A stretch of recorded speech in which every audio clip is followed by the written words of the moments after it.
Welcome to Casual Friday. So I have a finished project to show you. I'm wearing it. Actually, I do still need to sew the buttons onto it. I think I have buttons that I bought yesterday that I'm going to tell you about. I have to go buy some thread to match it. This happens every time I buy buttons. I never have quite the right color of thread to sew on my buttons. I really like it to match either the buttons or the fabric of the sweater. So I have not washed or blocked this yet, so the bands are flipping a little bit, and because I don't have buttons on them, that's also causing it to not quite lay correctly.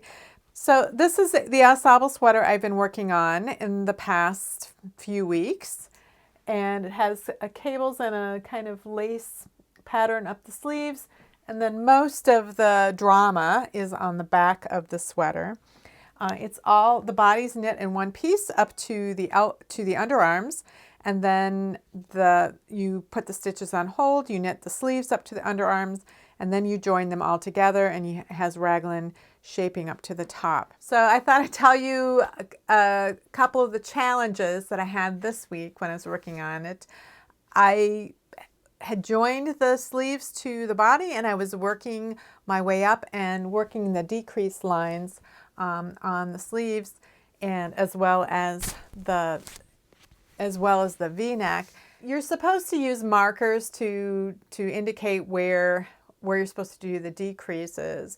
And the way the markers were indicated, first of all, my needles were too big for any of the markers I had, so I had to put markers in the fabric, and then they kind of stayed there and they would get out of sight.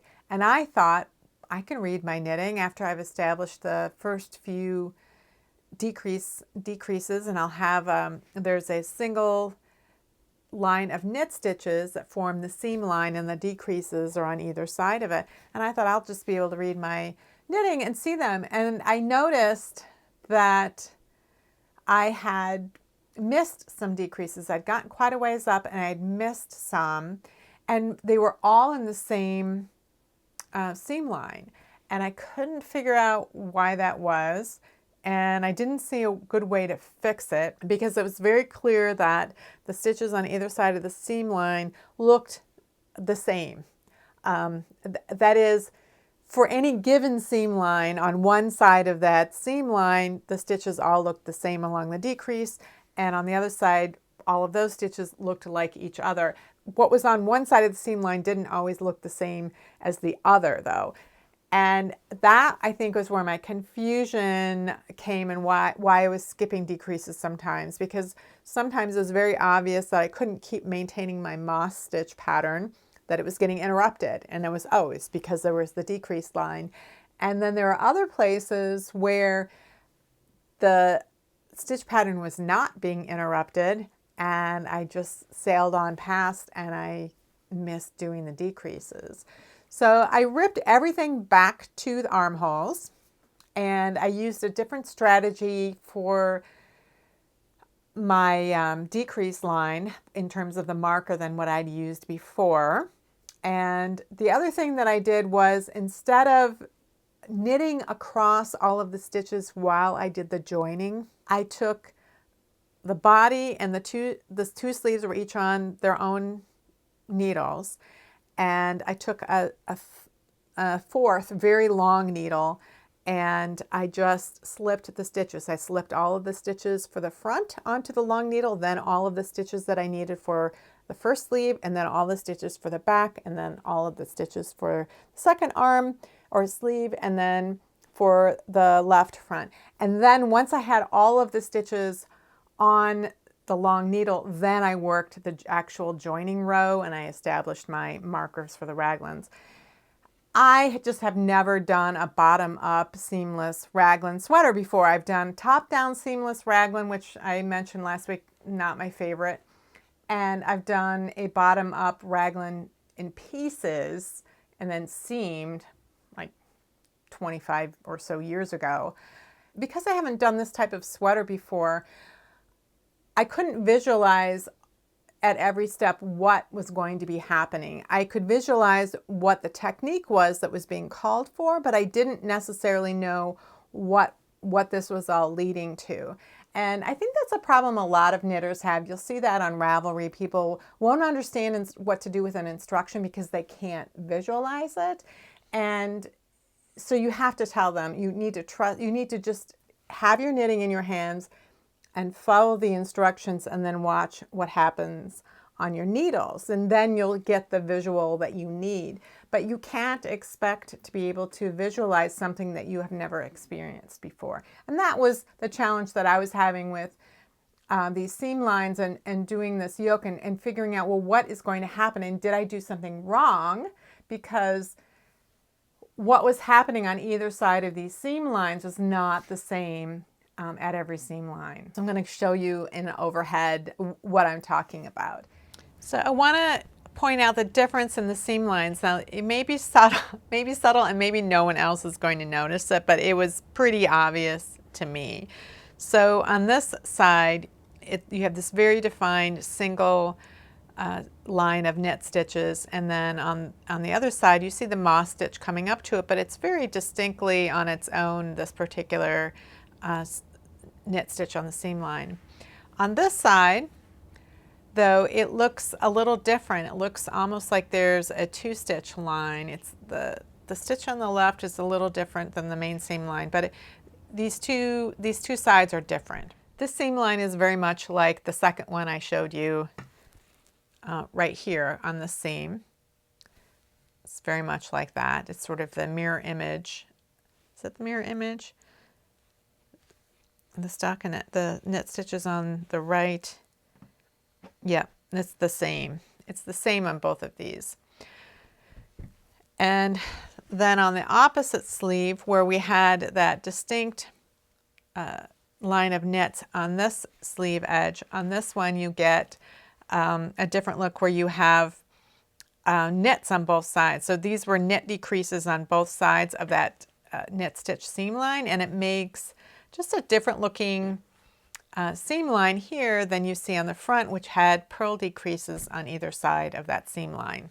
So this type of difference that you might see in one of these seam lines, it wasn't obvious from the pattern photos. They did not take photos of every single seam line. There were a couple of them, and so I knew to expect the way some of my seam lines were coming out.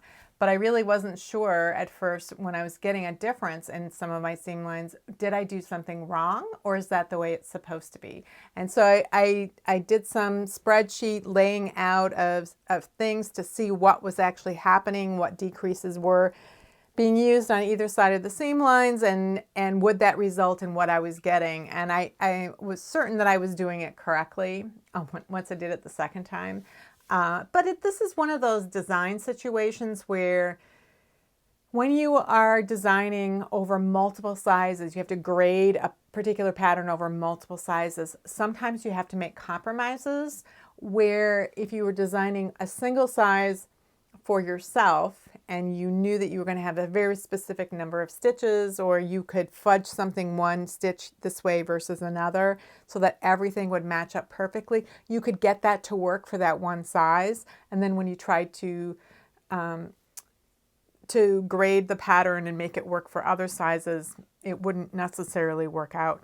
Or it would take so much extra time to calculate that it wouldn't be worth the time and effort for the designer to try to do that. So now that I know, now that I've had this experience with working this textured pattern and these raglan seam lines, if this was something I was going to do in the future, I could be kind of aware of that and chart it out and see what was going to happen, and maybe be able to visualize ahead of time what was going to happen and then make some adjustments to the pattern modifications if I wanted to. One of the things that it's pretty amazing about this sweater, I really believe this is the warmest sweater I own, and I'm kind of surprised by it. I always wear a shirt with a sweater over it, even inside in the winter.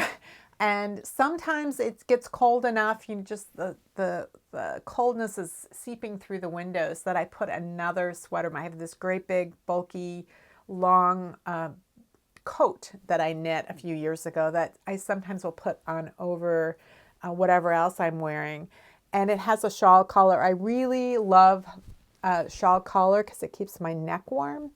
And this is probably the best shawl collar I've knit so far. It's still, I have things about it that I would want to change. Every time I knit a sweater with a shawl collar, and I'm like, okay, well, that's too narrow.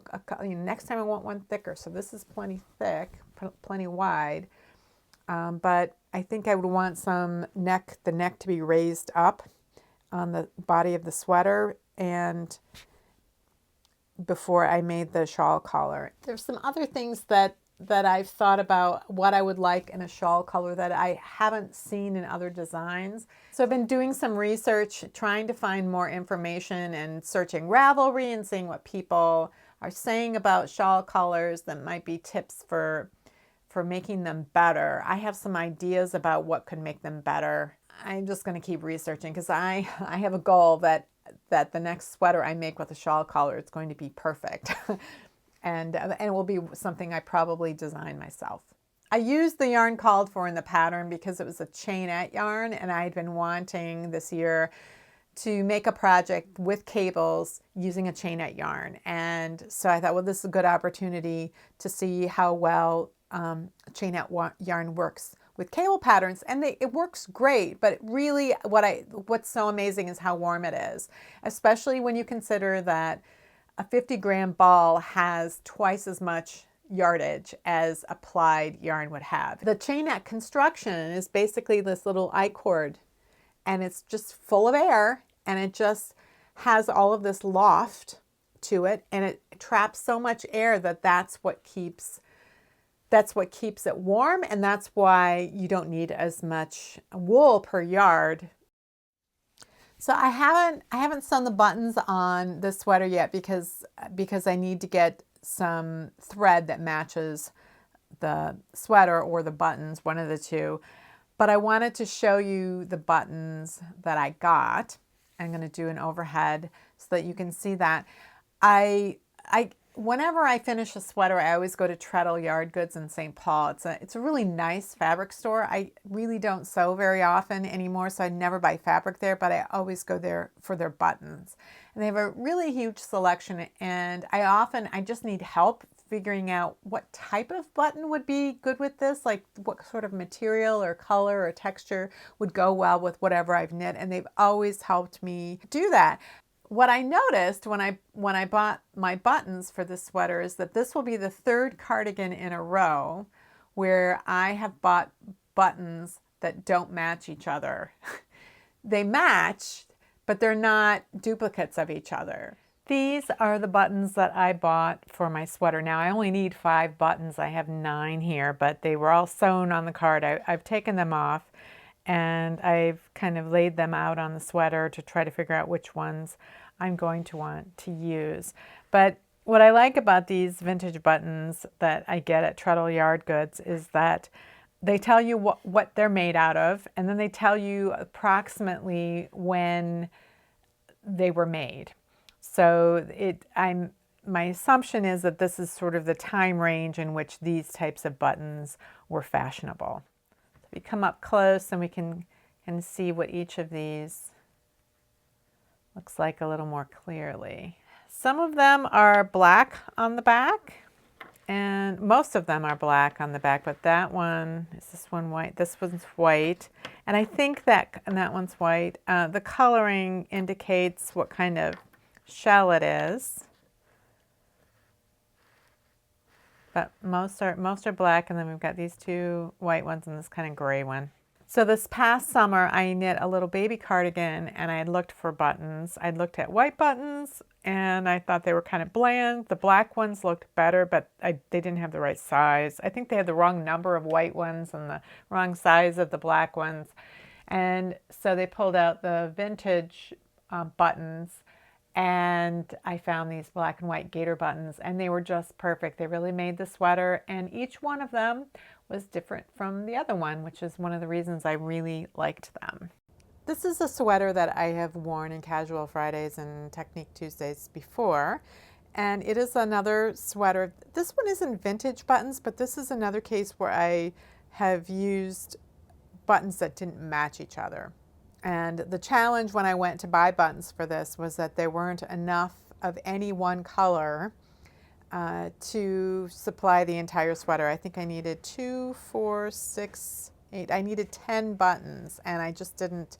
There weren't enough of any one. So we have the buttons that kind of match the main color, and we've got couple of turquoise, and then we've got a couple of these more medium blue color here, and we just laid them out, and they're not even exactly the same type of button. So these two types of buttons are the same, they're just different colors. And then this one is the same size, but it doesn't have kind of that beveled edge. It's just completely, it's a little bit thicker. But I first came across vintage buttons at one of the Minnesota Knitters Guild. Every spring we do yarn over. It's like a whole weekend. There's all day of teaching with there's like 15 or 20 different teachers that they bring in. So you can take classes. There's a marketplace. They have a dinner speaker Friday night. They have another one of the teachers they keep for Sunday for the monthly meeting, and it's all held at the same hotel, so you don't have to drive around town in order to go to all the different events. But at that marketplace, years ago, I remember just going through the marketplace, and I don't tend to buy stash yarn. I've talked about this many times. I'm terrible at stashing yarn. But there was like a button display, and I thought, oh, that's interesting. And then someone called out to me and said, Rox, hi. And it was a woman from the writers group I used to belong to. And she's next door neighbors with this woman who has all of these buttons. So whenever she goes to these events, my friend Amy, who lives next door to this button lady, will go to these events and help her with her booth. And what it turns out, there's this Minnesota Button Society. So there's a statewide, it's like a club for people who collect buttons. And then they have I think it's in May, every year they have a annual event at a hotel, and they have an auction and they do trading, and I think the public is allowed to come and buy buttons. So every year I stop by her booth and I look at the buttons, and sometimes I just pick buttons that I think, oh, maybe I'll be able to use someday, which is like trying to buy stash yarn for me. It doesn't usually work because I don't typically figure out what I'm going to knit based on my yarn that I have or my buttons that I have. It usually goes the other way, but some of these buttons are so beautiful. I just really want, some of the ones I've already purchased, I want to really try to see if I can use them and design around those buttons. But there is a National Button Society, and I was looking at their website, and it's kind of interesting. There's I think 39 chapters within the United States. So there's 39 different states that have a button society, and then there's a bunch in Canada, and then in Europe there are button societies like in the Netherlands and Italy and England, and so around Europe there are button societies, and then all over the United States and Canada. And they have some nice tools, and part of their goal is to teach about buttons. So you can, if you have some vintage buttons and you're trying to figure out what these are, when they were made, maybe, or what they're made out of, they have pictures of all galleries of buttons, so you can kind of compare what you have with what you're seeing in terms of identifying the properties of those buttons. And I'm finding it really interesting. Like, I know I'll never be a button collector. That's just not my personality to be a collector. But I really appreciate that there are these societies where they collect this type of item, and that they're cataloging them, and that there are people who are informed about them. There's a woman I've been following on Twitter for the past couple of months. I don't even know how I came across her, but she's fascinating. She has a PhD in historical fashion, I think, but she's an academic of some sort. But she posts every day at least one photo, but I think several per day, and it'll be a dress or some other kind of outfit from some different time period. And a lot of times it's an outfit from an exhibition that's occurring somewhere in the world, and she'll make some remarks about some aspect of that outfit that's that's particularly interesting. And one of the things that I think it was either today or yesterday that I saw, she showed some detail work where there are these embellishments on this outfit that was like some kind, not like cording or something like that. And it had been applied in a very geometric way on the edges of this outfit. And she commented on how that was up to the dressmaker to decide how to apply these trimmings. They just bought the trimmings in bulk, and then they had to figure out how they were going to use them. And so that's really interesting to me. And I really don't know why, because I don't really care about fashion currently. So I don't know why I'm interested in historical fashion and historical or vintage buttons, but I am for whatever reason. But if you're interested in this historical fashion, this woman who posts on Twitter, her name is Dr. Kate Strasden, and here's her Twitter handle right here. Okay, so go to the Ravelry pattern tab, click on it, and rather than typing something into the search bar right here, we want to use the pattern browser in advanced search. Now you can personalize your results. I don't crochet, so I always want the results I get to be knitting. If you aren't sure if you want to knit or crochet a blanket, for example, you could choose to have your results always give you knit and crochet. I always have knitting chosen, and then I go into the pattern browser and advanced search.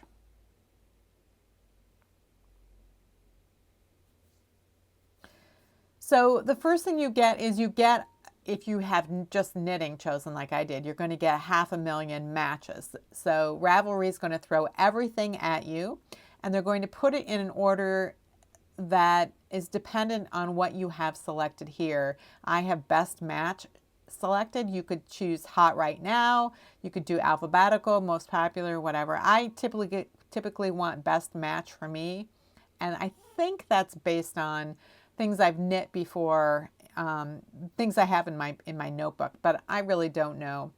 I'm not looking to just browse through everything that's on here, because there's literally everything is here. What I'm interested in looking for is something specific. Maybe I want to knit a hat, maybe I want to knit a sweater, whatever it is I want to knit. Sometimes I don't know what I want to knit. Maybe I have a specific amount of yarn and I want to see what I can knit with that.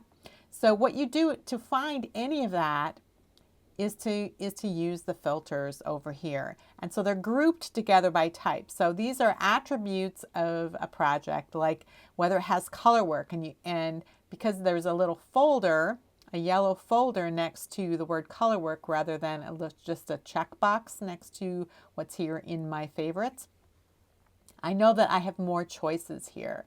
So for color work, I could choose any of those choices if I wanted. Or for fabric characteristics, these tend to be more texture-based types of things rather than color work types of things. But there are construction choices, and that's how is this particular thing constructed. Is it knit on the bias? Is it knit bottom up? Is it knit top down? Is it worked flat? Is it worked in the round?